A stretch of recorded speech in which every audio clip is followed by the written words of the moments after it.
The Vice President of Guyana, Barra Jagdeo, has been caught naked, stripped not just of his clothing, but of every excuse and pretense the book of life has. His actions with his words expose the betrayal he is inflicting on this nation. Watching and listening to him weekly, it is painfully clear this so-called leader is running scared and desperately trying to justify the monumental disaster he is orchestrating with ExxonMobil against the people of Guyana. And day after day, his words exposes him even further. They highlight not just his tricks, but his guilt, desperation, and blatant betrayal of the Guyanese people. He isn't just failing us, he's selling us out for nothing, piece by piece, barrel by barrel, while pretending to be a savior to us. Now, hear this. He was asked a direct question, one that every Guyanese wants answered. What does Guyana have to lose if he calls Exxon to the table for renegotiation, especially with all these new oil discoveries being made?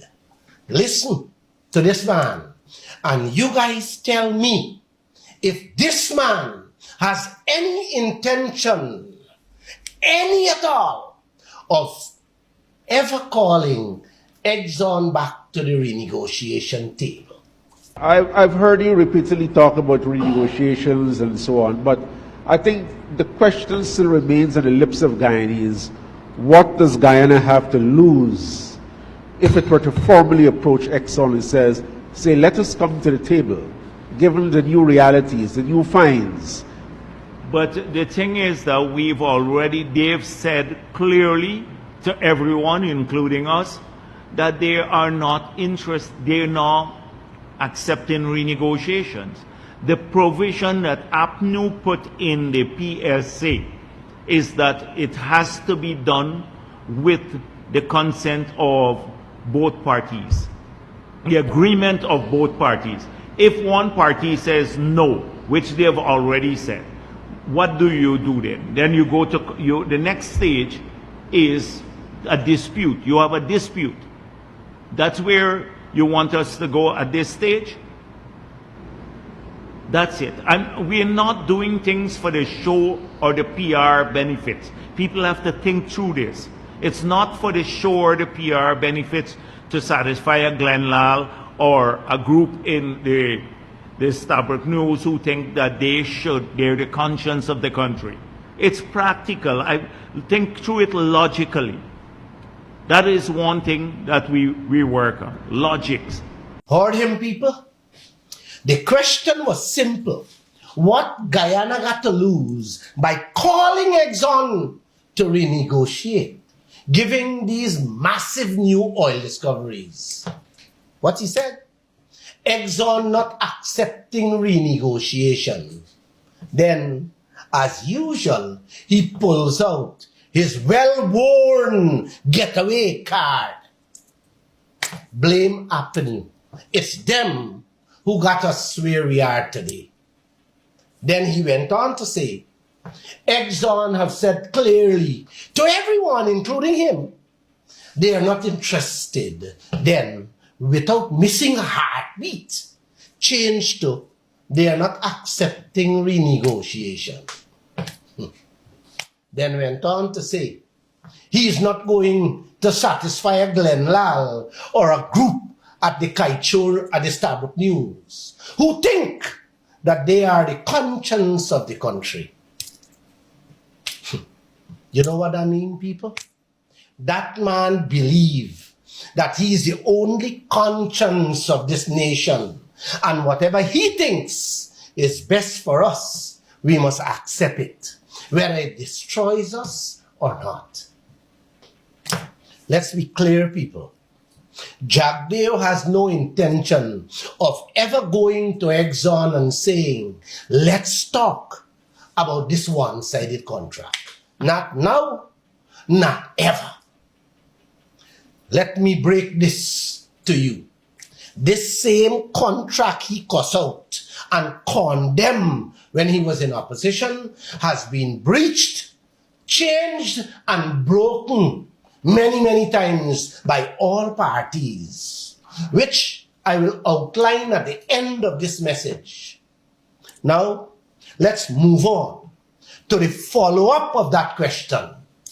He was asked directly if Exxon ever put that refusal to renegotiate in writing to him. Please listen carefully how he's trying to sell us out further with some of the lousiest of explanations and excuses you will ever hear. I understand you. What I'm saying is that they formally in writing said to the government, we will not renegotiate, as opposed to just saying it in the public domain, probably in a conversation.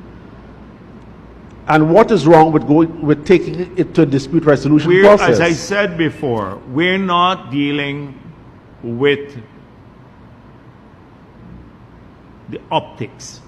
We're dealing with substance. If you want to deal another party, you can ask this question. I made it clear already. We're not dealing with optics, we're dealing with substance. That's AFC and the others can deal with optics. They did that before. They're the ones who signed the agreement. Now suddenly they think, oh, we should renegotiate the agreement. The PNC, I don't know what their position is because every day it changes. That's one thing with the PPP. You're not going to get PR politics. We do it because we've seen it. We need also to lock in all the investments we can get now for the country. All the investments we can get now. We've seen how hard it is to get investments in this area. You're not going to get a PR politics from the PPP. We're locking in all the investments we can get now for the country, as investments are hard to get. What investment is he talking about, people? ExxonMobil presently looting Guyana with minimal investment of their own. All the money they're building these projects with is coming from our oil out there. Look, it's not Glen Lall saying that. Every cent being spent to build these new projects is coming from our oil, not Exxon's pocket. And don't take my word for it. Take it from Exxon's partner, Hess Corporation. On December 30th, it's still there, Hess publicly declared that the fourth oil project will drive massive free cash flow growth for them. What is that oil? Our oil driving for us without renegotiation. Ladu. And then, as if that wasn't insultive enough, he has the testicular apparatus to boast about his so-called depletion policy, which is a fancy term for nothing more than how fast he wants Exxon to suck out all that oil. That is what he's proud of. Speeding up the looting of our resources without securing better terms for the people of this country. Then he goes further to say he has renegotiated 5 contracts, but not touching this one, the most important one, the Stabroek Block with all the oil discoveries. Let's listen to his words. That's why we announce a particular type of depletion policy. There's a consistency with our positions. Our positions are not like every day, they're not developed on the fly, which press conference we go to. from right back when we announced a particular, we said we will renegotiate the other contracts, which we did, the 5 other contracts. We'll not touch this one for the following reasons. We laid out the reasons. We said we have a particular depletion policy for the following reasons.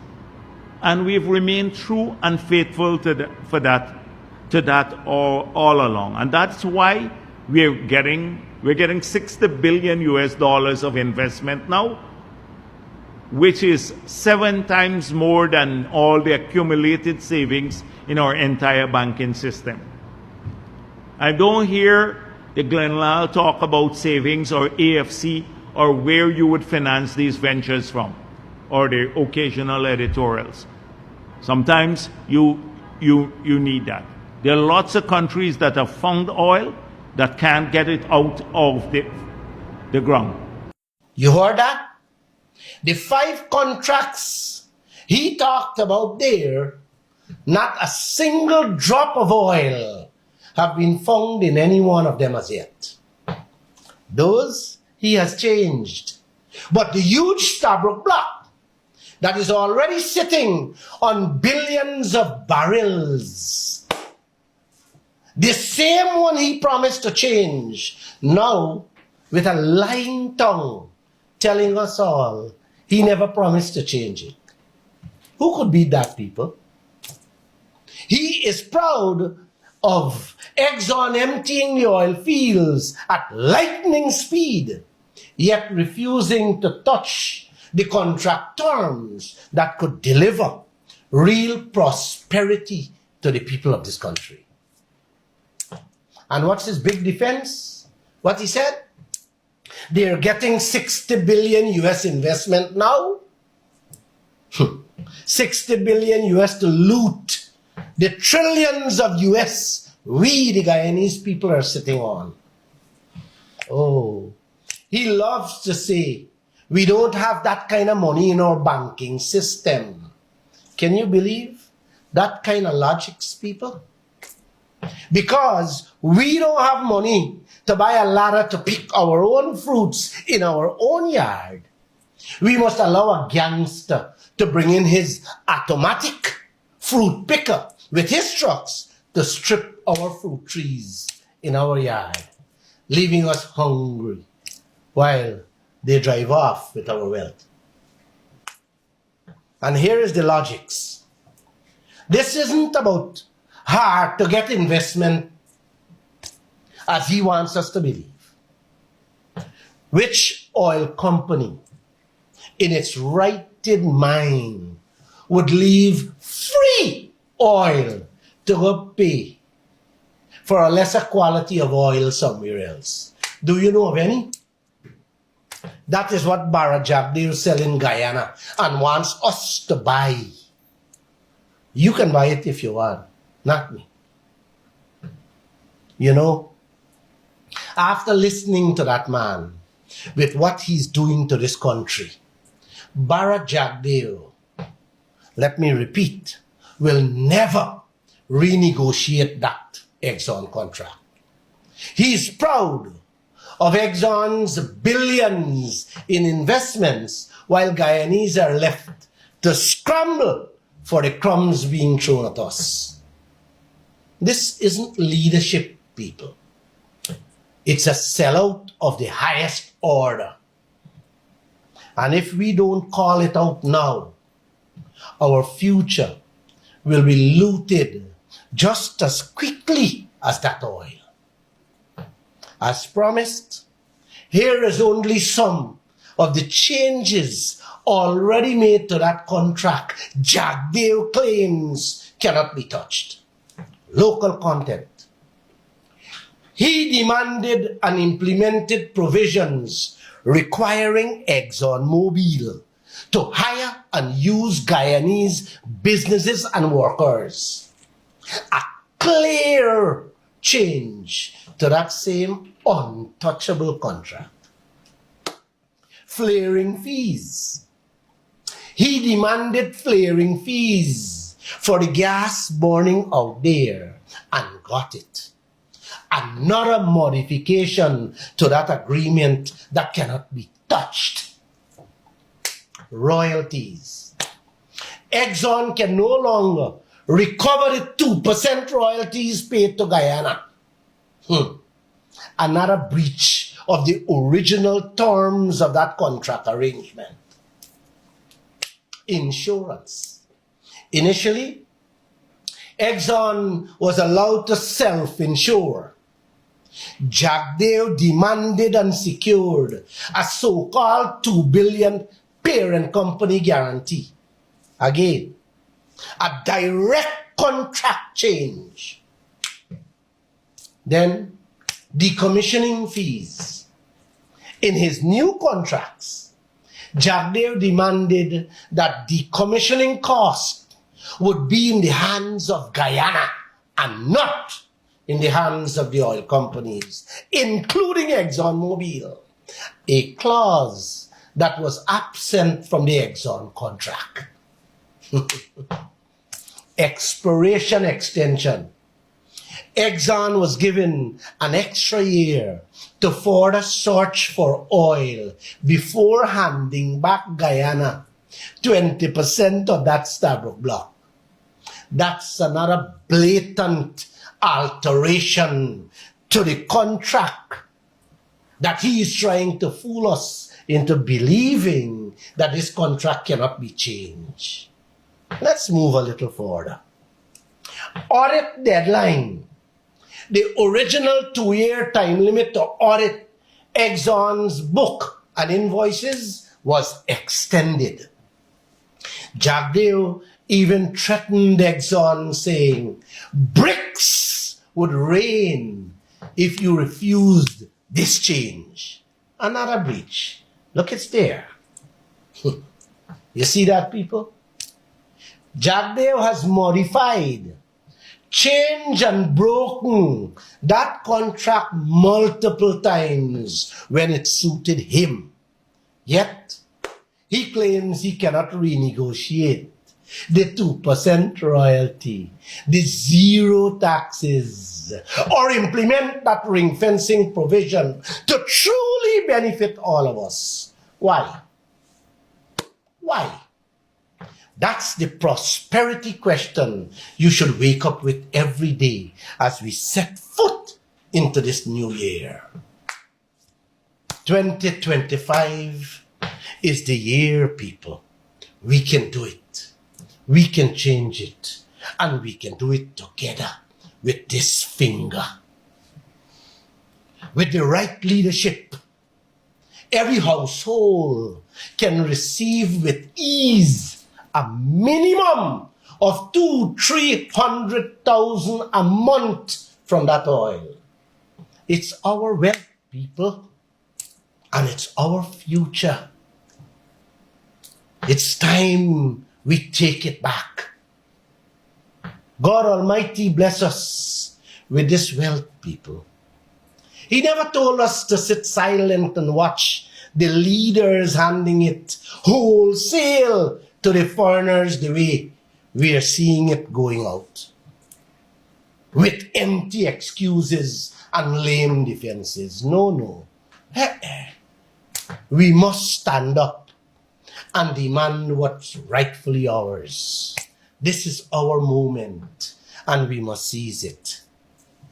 I hope and pray that you're with me on this journey to reclaim what belongs to all of us.